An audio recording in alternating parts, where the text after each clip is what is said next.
Have you ever been burdened so heavily by something that you feel at times you can't even breathe? The stress levels, the tension are almost unbearable. And you're holding on. You know that it is not healthy, but you don't know what to do. Well, Joe Thompson is back on the show. We're going to talk about this subject of what it means to truly let go of the situation, not forget about it, not be irresponsible, but give it up. Give it up to our Creator, give it up to the circumstance, and let yourself be unburdened in the moment so that you can focus on how to move forward. I can't wait for you to listen in. I'm Dr. Nate Salah, and this is a call to leadership.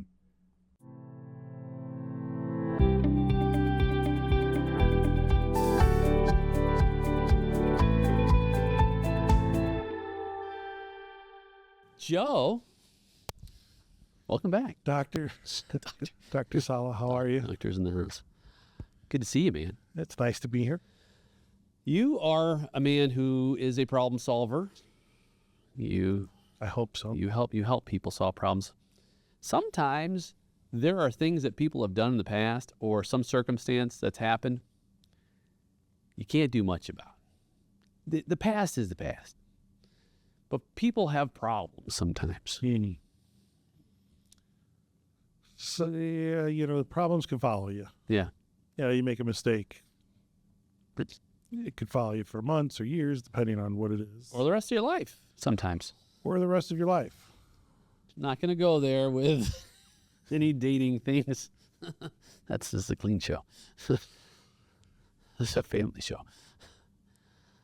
Yeah. So when you're consulting, or when let's just take the business out of the equation. Just the human condition. Yes. Let's talk about Life and problems we face, some things that happened in the past. They parallel each other so well. Yeah. Life and business. Because they're both a stream of living, right? You gotta nurture one. You gotta. Same thing you have to do in your regular life. You have to nurture people around you and yourself. So I think this just kind of crosses over from business to life pretty easily. There's a saying in Scripture that says to not be anxious about anything. Don't worry. And there's a difference between worry and concern in terms of the linguistics of it. But really holding on to the baggage of a decision in the past that's on your shoulders. Someone listening now is like, that's me right now. I'm in a place where I'm carrying the weight of perhaps some decisions that were not ideal. They were mistakes, missteps. And that's heavy. When I was younger, it's so weird. When I wake up in the morning, every single morning I wake up, I felt this like weight on my shoulders. Like I would equate it to putting on a backpack full of heavy gym weights, bowling balls, and it's like, and I wake up and I'm like, man, I have so many responsibilities, so much that is relying on me, so many things that I've got to crawl out of this hole in, especially early in life, and when and it's not just they weigh on you. Yeah. Part of the problem was that I didn't know at the time that later in life, like most of that didn't matter so much anymore. I wasn't going to be, dealing with that situation forever. Time would pass. But we hold on. I guess the point is we hold on. We don't let go. It's hard to let go. Why is it so hard for us to let go of either a mistake that we made or a mistake that someone else made? We're dealing with it. I think some of it is how you're built. Like some people shoulder a lot of burdens because they're built for it. I think some people carry guilt. Like I know I carried guilt for ton of things that sometimes had nothing to do with me at all, right? But like I was creating this guilt. It's not a real thing, right? And I mean, it's the voice in your head that's telling you, don't do that. But when it starts to, eat you up a little bit, this is a bad place to be, right? And some of it is thrust upon you, whatever situation you're in. Some people, the burden is survival, like to survive every day. Some people, the burden is, I have to thrive. I have to do more. I have to go to school. I have to get a job. I have to, get a family, and we pile all these things on us at a very young age, I think, especially Americans. We pile all this stuff on us and we carry it throughout our lives. And unfortunately, as we get older, we pack more and more on until we get to a place where there's a deep understanding, which we'll talk about, where you can unburden yourself of it. Mm-hmm. And that's the journey. I mean, that's the real journey. It's when you bring that up, it reminds me of this concept of how humans are wired differently than the rest of creation, if you will. And you and I have talked about this. We talked about it in our leadership group. Mm-hmm. Is the ability to have hindsight and keep all of the memories tight of life. Not that the animal kingdom can't do that, but humans have a special memory for all of that, holding on to it. We have tremendous foresight and prediction of what we expect to happen. And of course, we have insight. And that makes us uniquely human because it gives us this wide range of vision, if you will, from the past to the future and, of course, into the present. And it's a double-edged sword because if I didn't have any foresight, I wouldn't be thinking about who's going to be president or if I'm going to die of a heart attack or, just fill in the blank on all the things that could go wrong in humanity and in life and every day. If I didn't have hindsight, I wouldn't be thinking so much about what happened in the past. And of course, that speaks to my insight on what's going on today. And it's we can use it as a tool, or it can be a tool either way. It could be a tool that we can use to build, or we can use it to like destroy ourselves in some ways. And I wonder how many of us, including myself, really think about that. Like, okay, what am I going to do with the information? Because really, like to unpack the emotional side of it, say, okay, well, let's just look at it like it's information. Mm-hmm. So whatever happened in the past, it's going to inform my decisions today and in the future. You say, well, yeah, but you're dealing with the consequences of it. Okay, so that's more information. But I think also it's part of an expectation too, because what I think tends to burden us is the expectation that should have been different. Because if you expect things to go wrong, and they will, then it's like, okay, this is, I don't want to say part of the plan, but indeed, in some ways, it is. Because if I'm a novice at, say, walking, say I'm a baby. I like the baby analogy. And I'm a novice at walking because I've never walked before. And I fall. And all the other babies around me, are they mocking me? Are they saying, what a loser? Look at that dumb baby. Yeah. Why'd you do it? I know. I know. No, nobody does it. Not even, parents. Can you imagine a parent saying, you idiot? I will never let you live that down. Wait till you're 40. You're like, remember that time? No, you don't. What do you do? That in a similar way. In a similar way, whatever it is that we're going through in life, if we made a misstep with a business, if we made a misstep in our personal life journey, if you expect to land every single time, yeah, you're gonna be disappointed. But if you say, hey, you know what? I'm still learning. Like, so much of life, I think, is discovery. Now, if you keep making the same mistake after you've discovered a way to achieve, and you keep making that same mistake, that's a different conversation. Like, then you maybe it's a conversation of maybe that's not the role for you. Yeah, maybe you shouldn't be the decision maker either for your family or Right. Yeah. well, we expect the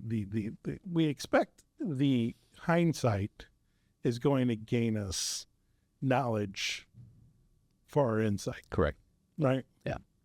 There's an expectation of that. That's important. So that's the expectation. The expectation isn't that I knock out of the park every time I step up to bat. The expectation is, okay, I learned from the past, the hindsight, and so that I can make different moves today. It's data. To me, it's data. It's like all of it's data. Like the whole, the cliche of people say Edison failing 1,000 times, and it's like I figured 1,000 ways not to make a light bulb. Right. The same construct. Now you say, well, some things are much more life-threatening, I guess you'd say. Dire. Yeah. Than filaments.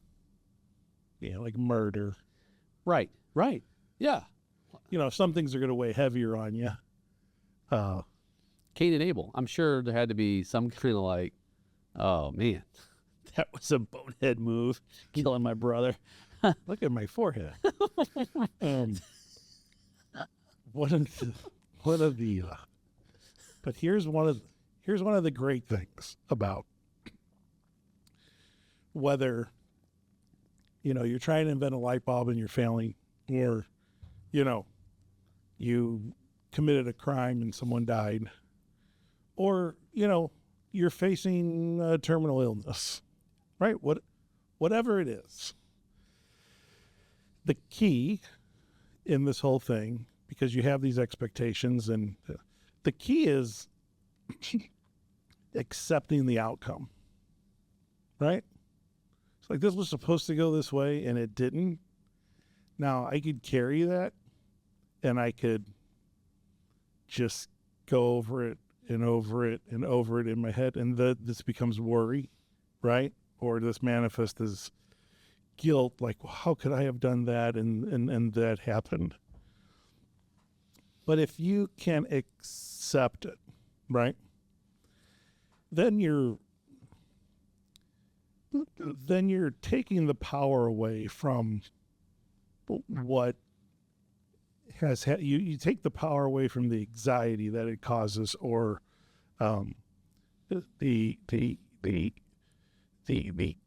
construct of it being a problem in the first place, right? You kind of you dismantle it, because if I let it overtake everything I do, if it becomes who I am, like if I'm walking around carrying this thing, I'm making decisions because of this thing. I'm acting out because of this thing, right? And it's all because I haven't accepted it yet. So like, even people, and I've been through several people inside and outside of my family who've had terminal illnesses, who've known from the beginning, like, I'm going to die from this, right? And they go through all the stages. We know the stages, right? But it's the acceptance part where suddenly you see them like, like, okay, like, I know what this is, and I'm too small. I'm not powerful enough to handle this. So I got to give it up. I got to turn it over. Yeah. And when you have a belief system that there's something much bigger and more powerful than you, accepting death, or sometimes punishment, or sometimes just failure after failure after failure, it's too big for you to handle. It's too big for you to carry. you have to let it go, right? That's when the anxiety and the worry and all those things go away. And I think for most people who aren't in an extreme situation, those are extreme situations. But most people day to day, they worry about getting their kids to school. They worry about, a bake sale. They worry about some very small things. And if you're that type of person, if you're wired that way, try accepting that you're not going to accomplish everything, maybe. Yeah. Back to the expectation. Accept it. Yeah. Accept it. Accept that there are things beyond our control. Everything is out of our control. I had a psychiatrist that said the biggest mistake everyone makes is believing the illusion that you are in control, because you're not. You control very little, right? Yeah. When you think about the decisions you make throughout the day, any one of those decisions can be blindsided by something at any moment. Instantaneously. Yeah. So you have the greatest plan, right? You can have this great plan that you're going to go to the beach and you're going to build the biggest sandcastle that has ever been built ever, right? And you go out in the water with your bucket, you get your water, make your wet sand, and a shark bites your leg off. Plan done, right? Yeah. Because you don't control the shark.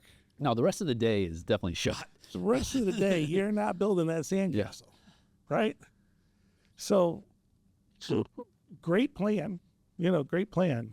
But so little of what we do is really in our control. Only thing we really, truly control is our thoughts, our reactions to things. Which is questionable even at times. Even at times, depending on, who's driving the car. Yeah. Yeah, what thoughts are held, and I love the scripture says hold all your thoughts captive. So there's that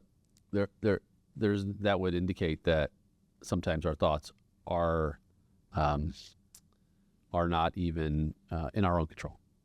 Yeah, because of whatever in stimuli, and a lack sometimes, I think, of mental discipline as well. You said something about sort of control and planning that struck me. I was talking with a friend not too long ago who has a lot of kids, 11. Wow. Yeah. And I asked, what's the plan? 12? Dozen?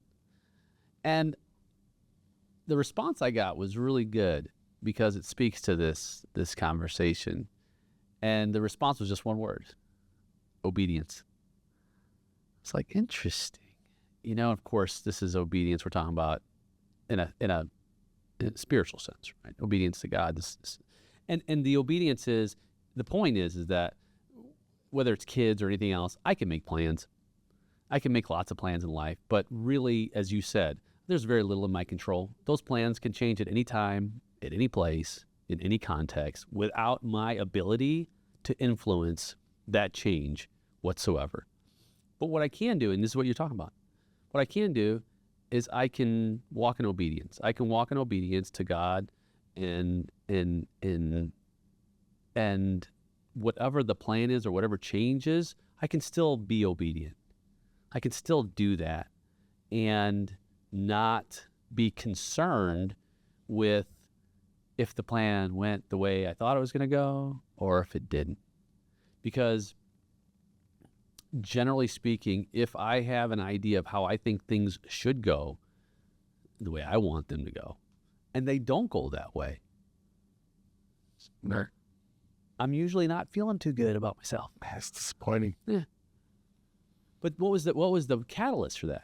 The catalyst was, and this is where you and I have talked about this, where it's our thinking. Our thinking is messed up. Yeah, it To is. use a technical term. We're starting with the wrong framework of thinking.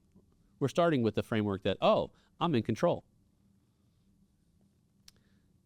That doesn't mean that you don't take responsibility. That doesn't mean that you don't make corrections. That doesn't mean you don't add it to the playbook.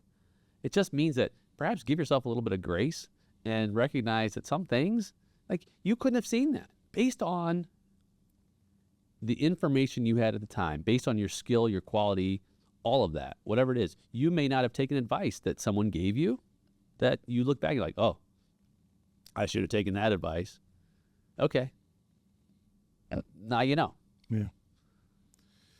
So, being Sicilian and growing up Catholic, we learn about guilt right away, right? we learn how to feel guilty. So I'm a person who holds on to things. Like, I would like to say, oh, Nate, when that goes wrong, man, I just let that go and I don't think about it again. Just keep moving forward. Just keep moving forward. But I'm not. Like, I'm not that guy. I'm not built that way. I'm not wired that way. I want to take all of your problems on, right? And then I'm going to feel bad if I don't solve them, right?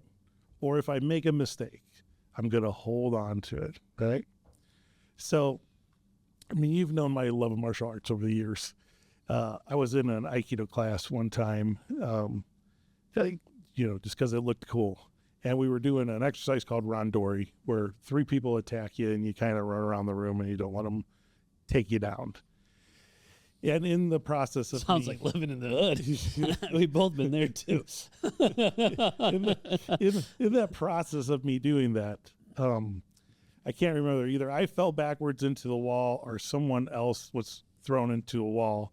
But the drywall broke and it left a huge hole. And there was a gun shop on the other side, and we hit the wall so hard that the guns fell off of the rack and started setting off all the alarms. Police show up, right?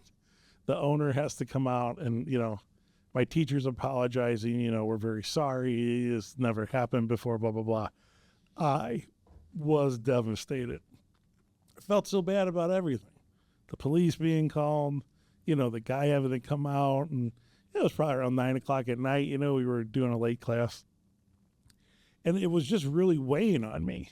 And I'm a young guy at the time. I'm in my late 20s, and the instructor came up to me and he goes, "This is weighing on you, right?" And I said, "Yeah, I feel terrible. I mean, this is your studio. I broke it up. I'll come up and fix it." He goes, "Let it go. Mm. It's done. It happened. It's over with. We'll fix it. Don't worry about it. Just let it go. Put yourself back into the mind frame you were in when you were doing randori." That stuck with me for a long time, to try and let things go. And then, as I went different ways in my career, I got burdened again by all of, corporate, owning your own business, and all of the problems that come with trying to be successful. And as a consultant, trying to help other people be successful. It weighs on me, like it weighs heavily on me. And like sometimes I have to really get to a bad place before I stop and remind myself, to let it go. Like, just let God take over. Just put it in his hands. I know it sounds cliche to say put it in his hands, but if you're really capable of doing that, like if you're really capable of letting it go and putting it in his hands, like the relief you feel, it's just an overwhelming sense of relief, right? Like, hey, I'm doing my best here, God, right? I'm doing my best here. And markets are changing, and elections are happening, and things are slowing down.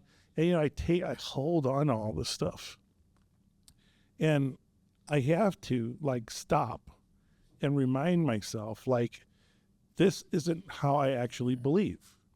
Like, my true belief is that God will help me through it. God will take the burden, and the outcome of it will be a co-op partnership between me and God, right?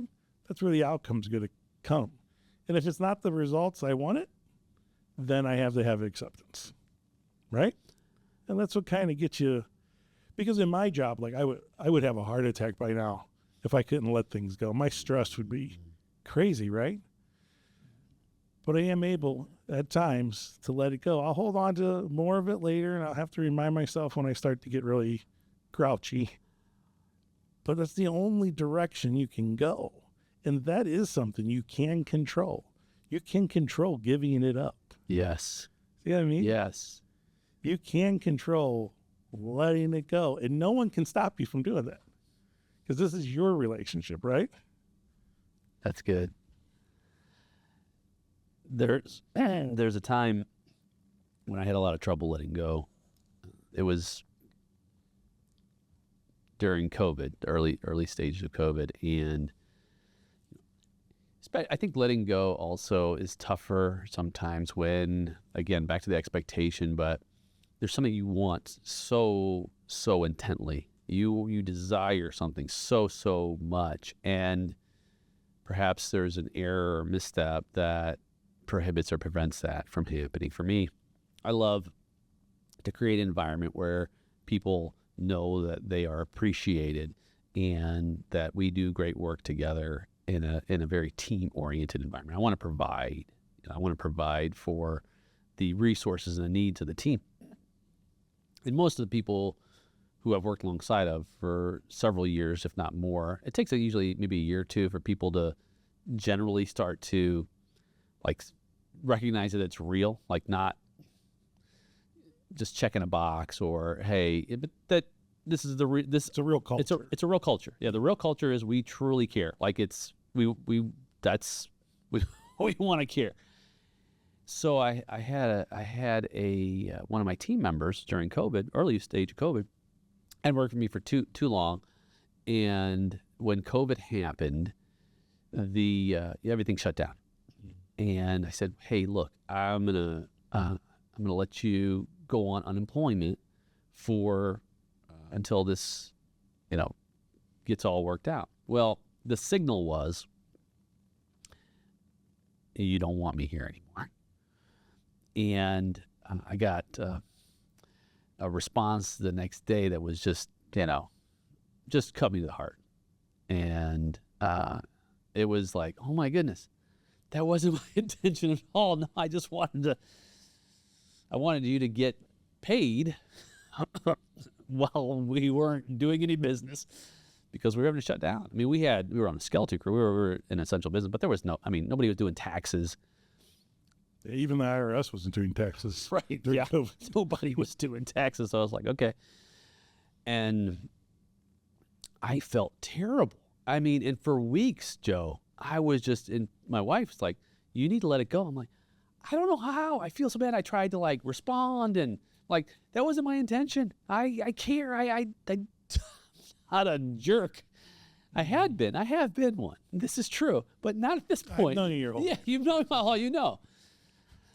And it was like, my goodness, Nate, you're letting it eat you up. You are just letting it eat you from the inside now. That's the one of the consequences of that, and it's just so unhealthy, and it doesn't help anyone else either. By the way, the other person didn't help them; they didn't care at that point. The rest of my team's like, dude, everybody's saying the same thing. Let it go. I can't. I don't know how. And what I realized later, and this is where some of the conversations around, in terms of faith and God. I read a book called Leadership Not by the Book. CEO, the founder of Chick-fil-A. And he talked about, I'm sorry, not Chick-fil-A, Hobby Lobby, David Green. And he talked about, at some point in his business life, he turned the business over to God. He said, this is your business. It's not my business. I'm not going to function as this belongs to me. Whatever happens here, it's yours. I'm going to give away most of the profits to charities and so on. And it's not going to be inherited by my kids. It's your business. He said the burden that was lifted off of his shoulders when he made that decision, because then it was, like you said, it was this partnership now. Look, I'm a steward. I am entrusted with guiding this business until I can't guide it anymore. And that's everything in life, by the way. Like everything in life, everything that we own eventually will belong to someone else, or it'll end up in a trash heap or wherever. Clothes, cars, house, money, everything. We're just caretakers. We're stewards for the wisp of time we're here on this planet. Yeah. And to reframe that entire journey around, while I'm here, I'm gonna do my best to take care of what you're entrusting me with in partnership with you. Sometimes I'm gonna miss it. Sometimes I'm gonna make it. That particular incident for me, if I would have had that thinking, that corrective thinking, that mindset of, hey, you know what, God, yeah, I didn't see that one coming, and if God's audible, he'd probably, yeah, I did, but it's okay, because did you learn from it? Absolutely. Like every conversation since then around anything that might be conceived ambiguously, I explain it in advance. Hey, I mean, not that we've had COVID again, not that I've ever had to do that again, but now I understand that maybe people aren't always thinking like I am. Maybe people aren't always thinking like you are. Maybe they don't know that your intentions are actually designed to be beneficial and helpful rather than a shot at someone. Because all their hindsight is listening to what you're telling them. And that's where their insight's coming from. Right. So something like this may have happened to them in the past, where the person didn't have the really good intentions of, hey, I just want you to get paid. Yeah. And I'm going to bring you back when this is over. They were firing them, and that was it. It was see you later, goodbye. Or maybe there could have been some kind of issue that was triggering rejection, whatever it looks like. I don't know. The point is that living in a state where I'm not going to carry the burden of that decision. I'm going to be responsible for it. I'm going to take ownership, be responsible for whatever correction I can make. Again, I can't be responsible for how everyone else feels. If I've done everything that I possibly can and you still feel the way you feel, I have to let it go. Like I've done everything I could do. Maybe someone listening is in that place right now where they're in a place where they've done everything they can do. Okay, let it go. If someone's in a place right now where they feel they're responsible for making others happy, get out of that place right now. It's not your burden, right? It feels like that sometimes with the people around us. Oh, I got to cater to this person, make sure they feel happy. And what you do is you keep burdening yourself and you keep stacking all this weight up on you, right? Mm-hmm. And it's hard to give that away because you feel like, well, the thing I'm doing is a good thing. I'm making others happy before myself. But, psychologically, it's not a healthy place to be, right? And I don't mean like, hey, you make your wife happy because you take her out on your anniversary. I mean the difference between real happiness and, like I'm happy about something or I have happiness, two completely different things, right? It's like being sad and being depressed, two completely different things, right? And I think, I think people who are people pleasers run into that a lot. They really feel that way. And then this is going to touch back on what you were saying. You can do 1,000 things right. You can get 1,000,000 compliments, but like that one negative thing that comes at you, and all you feel like, I'm trying to do the right thing. I'm trying to help everybody. I'm trying to make everybody. And then you feel unappreciated, or someone says, hey, you're not doing a very good job at this, or, that stings us way beyond the thousands and thousands of compliments you get, right? Because what does that negative comment do? It preys on our past. It preys on, who's driving the car at the time, on past traumas. it hits us there where it really hurts. And it hurts because we don't immediately let it go. Like, if sometimes we could say, hey, your opinion of me is none of my business, like, what a great way to live. Yeah. Right? Yeah. Oh my goodness. I had a conversation with a friend a couple of years ago, and he, along those same lines, was really upset because thought someone important to him didn't like it. Yeah. And wonderful individual, by the way. Like, that's not your concern. And it's not our, to be burdened by whether or not someone likes you. It's like saying, someone telling me, we both have beautiful, expressive Roman noses. You know that, right? And, for someone to say, Nate, I don't like your big nose. I'm like, that's your problem. I love my nose. I'm not going to even go there. But it's not, it's part of my face. If you don't like it, that's you. Don't look at it. Yeah. I'm not going to lose any sleep. I'm not going to be tossing Robert said my nose he doesn't like it. Changing names. Fictitious. I mean, that's an entire society, though. You're too fat. You're too skinny. Your hair isn't nice. You don't look like this. Your eyes are...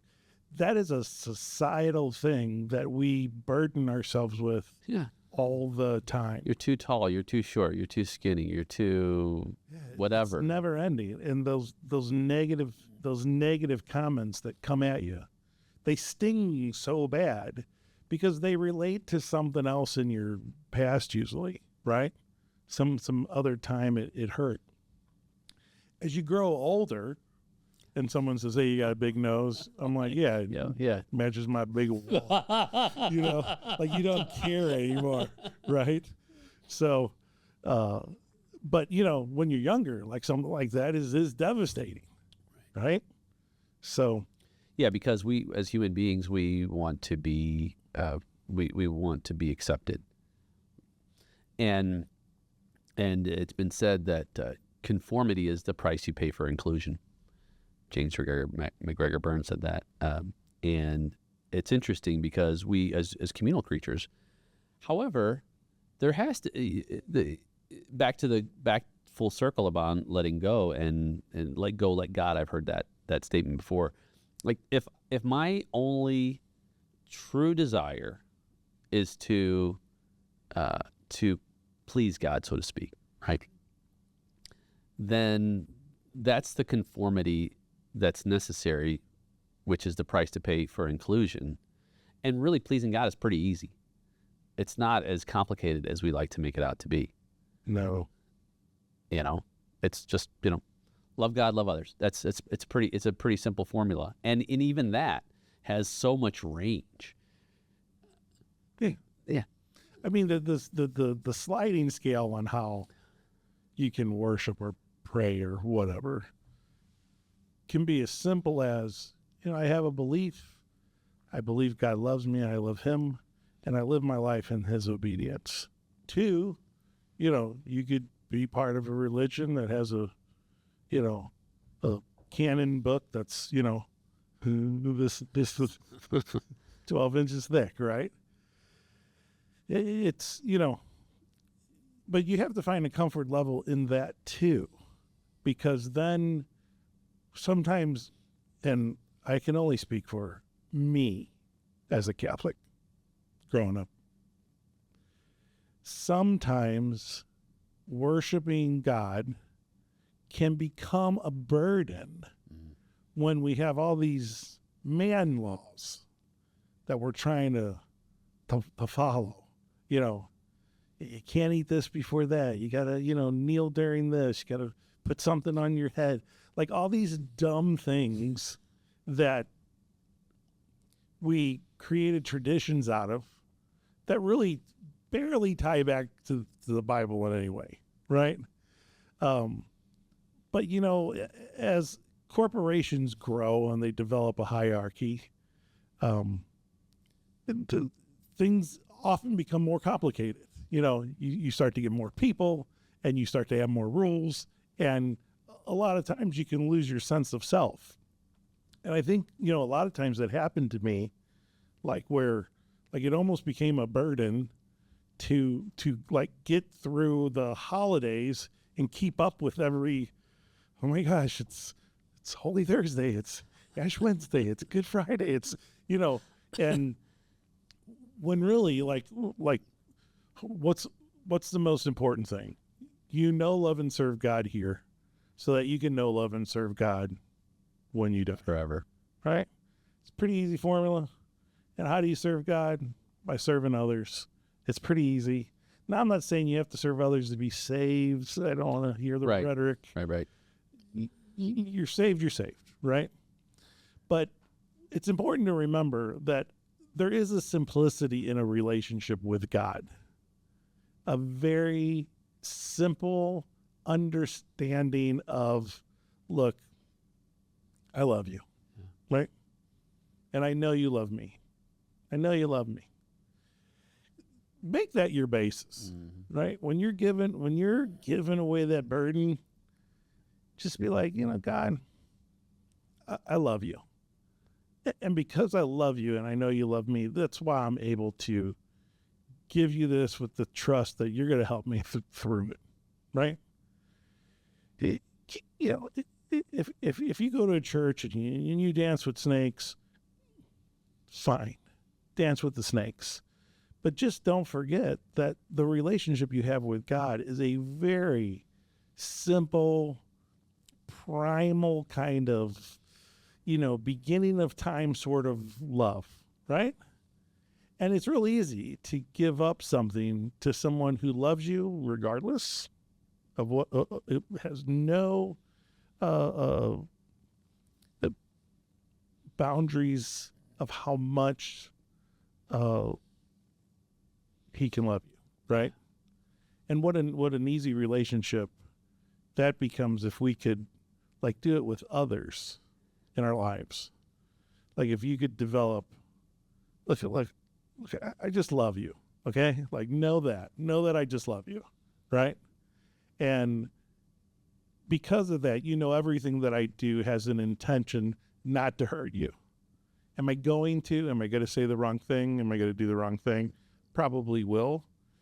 But I always want you to remember back like that I love you, right? And I trust that you love me too. So if I stumble, if I mess up and I hold on to that, like I'm really ruining a lot of that relationship. I'm spending a lot of time in the wrong place where I should just be focused on, hey, sorry I said the wrong thing. You know how much I love you, right?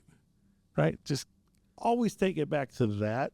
Yeah. And that's been, I've been through things. Like I've been through a lot of things. And I've hurt a lot of people in my life, right? Going through those things. And the people that are still around me are around me because like they knew when I was going through that stuff that I loved them and they loved me. And regardless of who I appeared to be at the time, they knew, where my heart would be, right? And those are the people that are around me today, where everyone else ran off, right? Those are the people around me today. So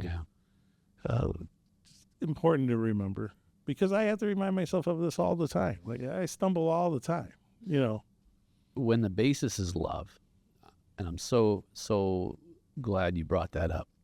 When the basis is love,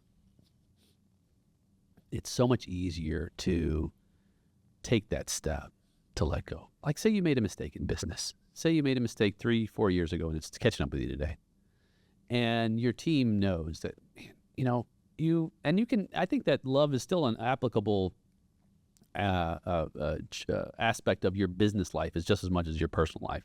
Because love is not just an emotion, it's an action, right? Love is patient, it's kind, it doesn't envy, boast, pride, and so on and so forth. So it's action items that make love impactful.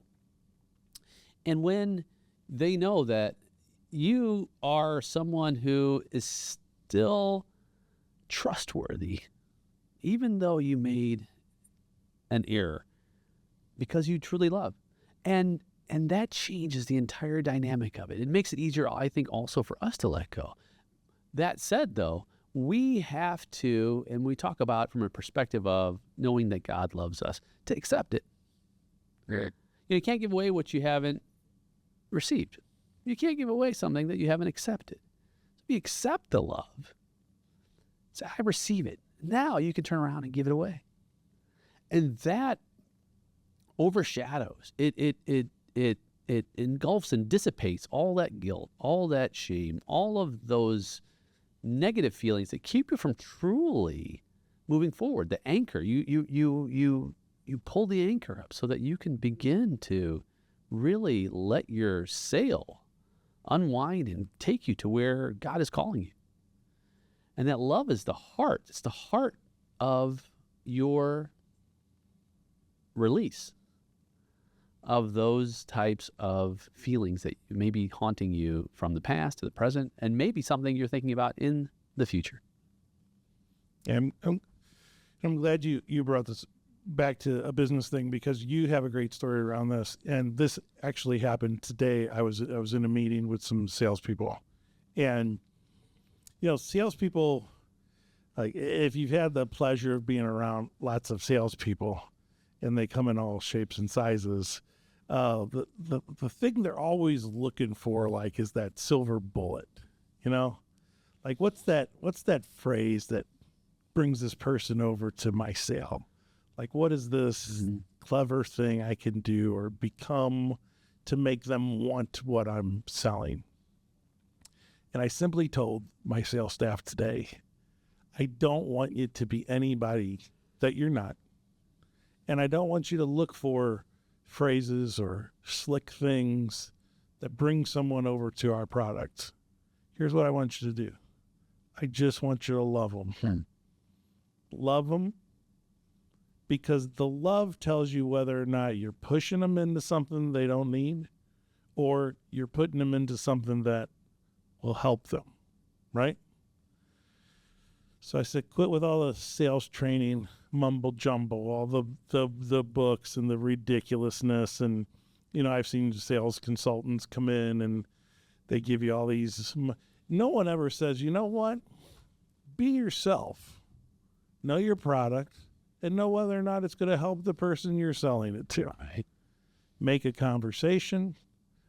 But in the end, whether they want it or not, just show them some love. Some real love from your heart, right? Because if you can start loving strangers like that, like the people around you, they're going to benefit big time from it. Because love is it's a muscle memory. It's a thing that, like, if you practice loving people, it becomes easier to love people. It becomes easier to forgive people. Yeah. It becomes easier to forgive yourself when you make mistakes and to hand things over when they burden you too much. But love is that heartbeat. It is. And you move from being an adversary, because sales is adversarial, to an ally. Because you ally with someone when they know that you care for them, regardless of the exchange. There's no exchange necessary in love, by the way. Like, if I love you, I don't have to receive that love from you back. It's just a gift. At this moment, yes, I'm just going to give it to you. It doesn't have to come back to me. That's important. And that changes the entire dynamic of every relationship. Then it's just like, wow, this person impacted me. They gave me something without any expectation that something had to be given in return. And that's I mean, if you're going to sell, that's the way you're going to sell. That's the way you're going to sell. That's a career in sales, not just a flash. Mm-hmm. I mean, that's a success that's going to be everywhere in your life. That's right. Right. Yeah. So start there, and guess what? You won't be holding on. You'll be letting go. It's good stuff, bro. It's good to see you. You too.